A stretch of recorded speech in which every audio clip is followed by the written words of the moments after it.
Hola a todos, bienvenidos. Hoy voy a hablar de los arrendamientos para usos distintos del de vivienda. La Ley 29/1994 de arrendamientos urbanos hace una distinción en su artículo 1 de los arrendamientos de vivienda por un lado y los arrendamientos para usos distintos del de vivienda. En el vídeo anterior vimos los arrendamientos de vivienda y hoy me voy a referir a los segundos. En primer lugar, decir que son arrendamientos de uso distinto del de vivienda todo aquel que recaiga sobre una edificación y que no tenga como uso primordial el de satisfacer la necesidad permanente de vivienda. El artículo 3 de esta Ley 29/1994 establece como ejemplos el arrendamiento de temporada, es decir, un arrendamiento para la temporada de verano, por ejemplo, o de invierno, o la temporada de esquí, cualquier temporada, pero no una necesidad permanente de vivienda. También pone como ejemplos un arrendamiento para actividades industriales, profesionales, recreativas, culturales, docentes, pero solo son ejemplos, es decir, no son únicamente los que menciona este artículo 3, sino que cualquier arrendamiento que no sea para satisfacer la necesidad permanente de vivienda del arrendatario o de su familia, de sus convivientes que establece en el artículo 7, será un arrendamiento para usos distintos del de vivienda. Como mencioné en el anterior vídeo de los arrendamientos de vivienda, la Ley de Arrendamientos Urbanos habla de arrendador y arrendatario. El arrendador es el que pone en alquiler la finca, la edificación de que se trate, y el arrendatario es el que lo alquila. Lo alquila para poner su negocio en este caso, o para una temporada, o para poner un centro educativo, etc.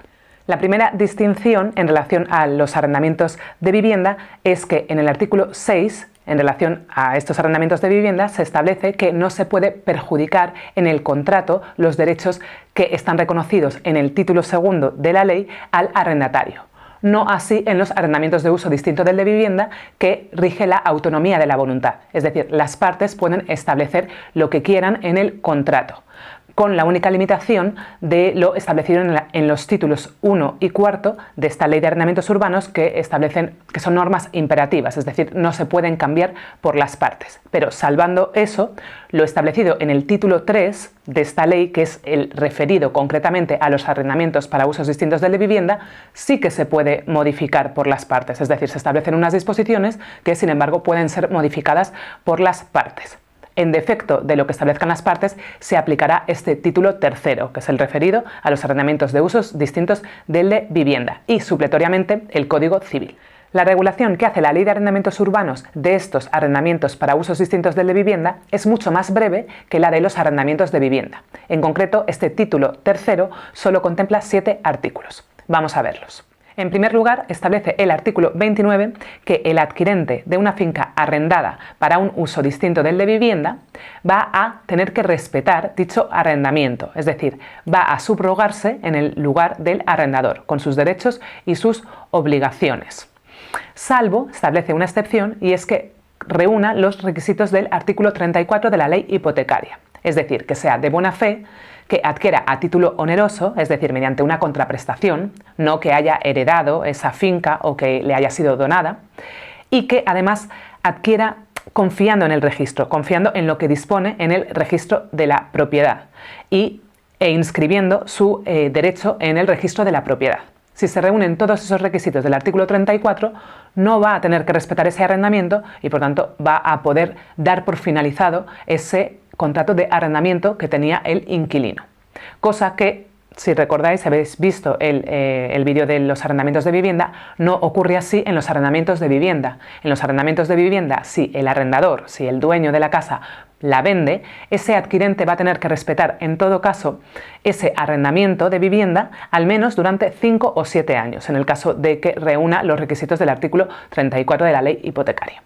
Los siguientes artículos hacen una remisión a la regulación de los arrendamientos de vivienda, en concreto el artículo 19, 21, 22, 23, 25 y 26.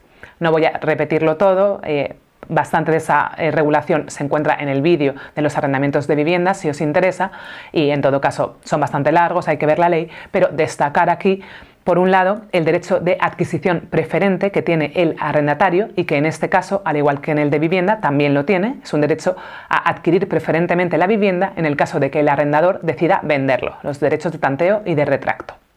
Y también aquí, lógicamente, el arrendatario está obligado a pagar la renta, el arrendador tiene derecho a percibir esa renta y tiene la obligación el arrendador de hacer las obras de conservación, de mantener en buen estado la finca arrendada, salvo que se trate de deterioros que sean responsabilidad del propio arrendatario o que se trate de las pequeñas reparaciones por el uso ordinario que también son a cargo del arrendatario.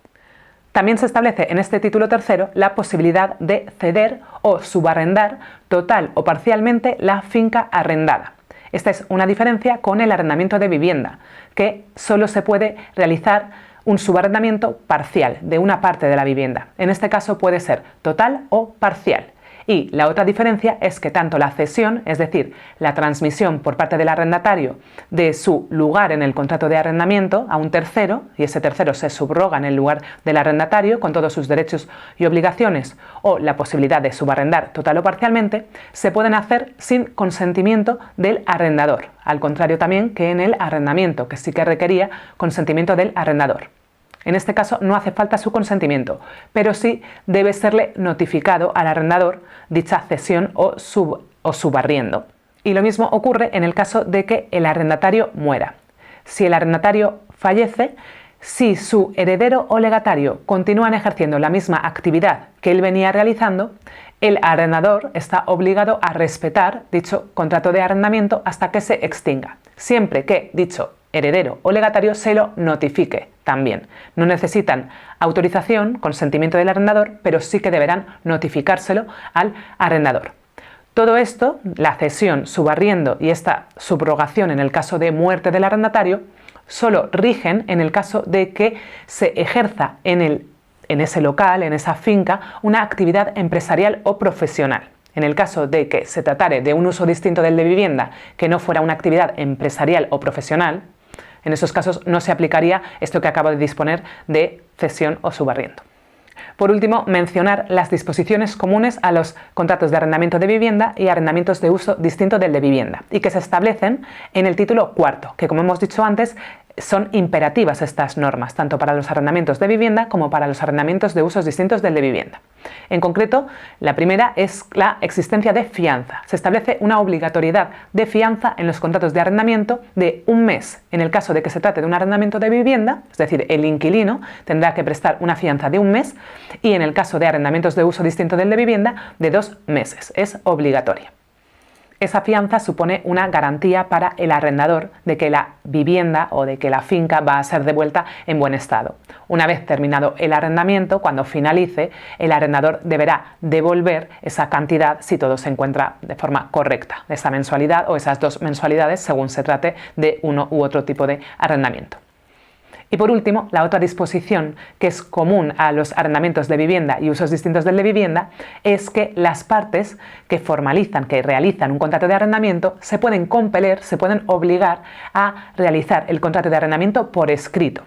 ¿Esto qué quiere decir? Que no es obligatorio realizar un contrato de arrendamiento por escrito. Los contratos de arrendamiento pueden ser verbales, pero cualquiera de las partes se pueden obligar a realizarlo por escrito, lo cual no significa que sea en documento público, puede ser un documento privado.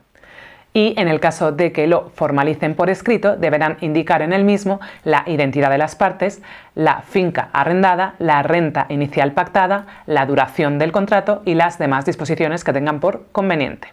Eso es todo, muchas gracias y hasta el próximo vídeo.